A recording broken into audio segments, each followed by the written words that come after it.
Привет, пилоты! Часто бывает, что на встречном курсе вы разминаетесь с противником, который идет чуть выше вас. Как же поступить, чтобы максимально быстро развернуться и эффективно провести атаку?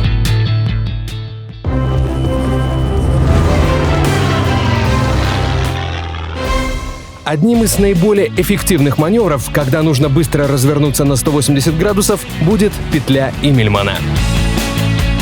Эта фигура представляет собой половину восходящей петли. Она завершается в верхней точке переворотом на 180 градусов вокруг своей оси, для выхода в обычный горизонтальный полет.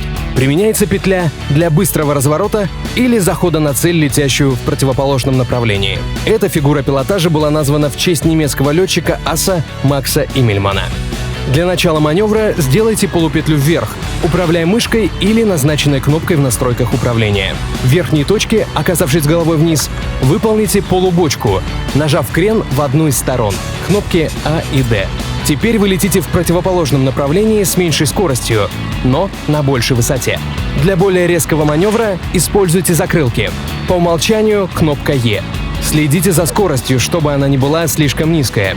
Иначе сваливание в штопор неизбежно. Ваш самолет станет лакомым кусочком для команды противника.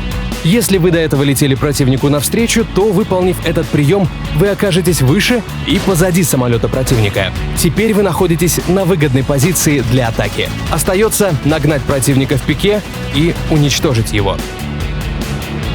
Есть и другой вариант выполнения этого маневра.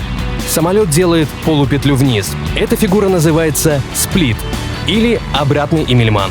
Сначала сделайте полубочку, чтобы самолет летел параллельно земле головой вниз. Теперь потяните штурвал на себя мышкой, либо задайте в настройках управления команду «наклон назад».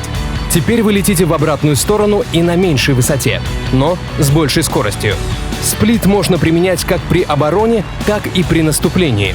Очень удобно начинать атаку на встречный самолет, летящий ниже.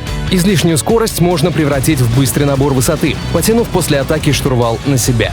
На этом все. Пробуйте, учитесь и побеждайте. До встречи в следующем выпуске «Летной школы».